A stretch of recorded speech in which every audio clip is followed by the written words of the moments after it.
Evan Drellich is releasing just released a book that has an excerpt that went viral on social media a little bit about a certain team in Major League Baseball that was on the wrong end of a pretty egregious cheating scandal, and that team is the Los Angeles Dodgers. Now, in this excerpt, Evan Drellich mentions or claims, I haven't read the book yet, claims... Allegedly, we have to protect ourselves legally. Allegedly, that claims that the Dodgers were also cheating in the 2018 World Series that they lost. It details Chase Utley and Jock Peterson going into a video room at some time they weren't supposed to be in there, looking at signs used by the Red Sox in a similar sort of manner, not as much real time, but in a similar sort of manner as the Astros did to them the year before. So that leads me to this point, Reese. It leads me to this point. Cheating in baseball is as common and as cheating in baseball is as common to the game as sunflower seeds and stirrups. I said what I said. It has been part of the game throughout its entire existence. And I'm not saying it's right. I'm not saying I condone it. I'm saying those are the facts. I was completely on board with sunflower seeds, and then you got to stirrups, and I was like, all right, wait. Well, listen, it's the high side. Maybe in the 70s and 80s those things were huge, but and also stirrups, those go on horses, son.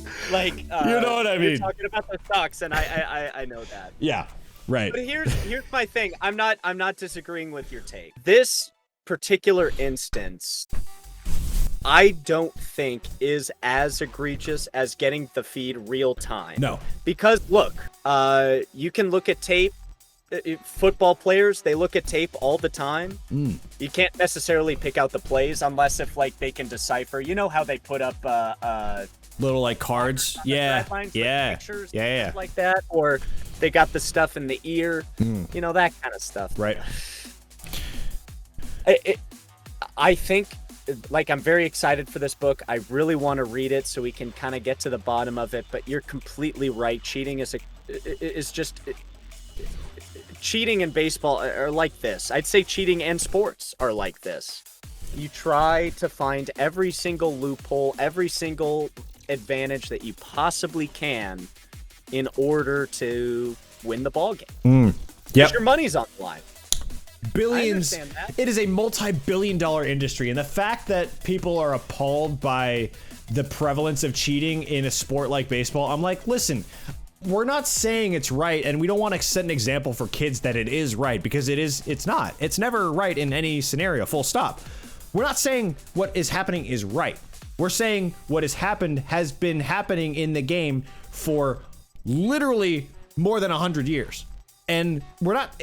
It's not a case of condoning it. It's more a case of, look, this has happened for a long time. So if you want to be mad at it, fine. But don't be mad at one specific team for using their competitive advantage or going above and beyond. Because if they're going to do the same thing, who is to prevent the team they're playing against from doing the exact same thing the following year? We don't know the extent of any of this.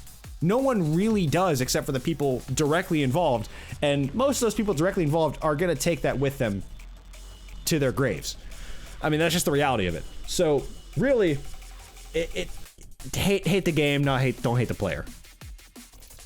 Yeah, and I think it opens up an interesting conversation because you mentioned setting example for kids, right? And that's the one argument I think most people have. And I know Johnny Bench feels this way about Pete Rose in the Hall of Fame.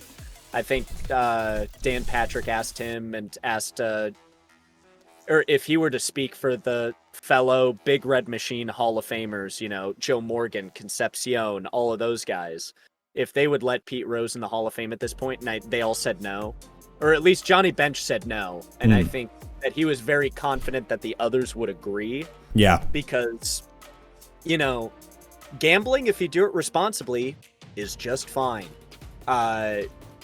It's your money. You can do it with it when you need it. But, like, if it gets to the point where you're in debt or it's starting to affect your home life, your family life, all that kind of stuff, it's just not a good move. And Pete Rose is an addictive gambler. Right. And, you know, to have him, people like Barry Bonds, like, look, we all have our opinions on Barry Bonds, but from this particular lens and this particular argument, what example does that set that this man knowingly cheated, and everybody pretty much knows it, it's just the fact that he didn't go in front of a grand jury.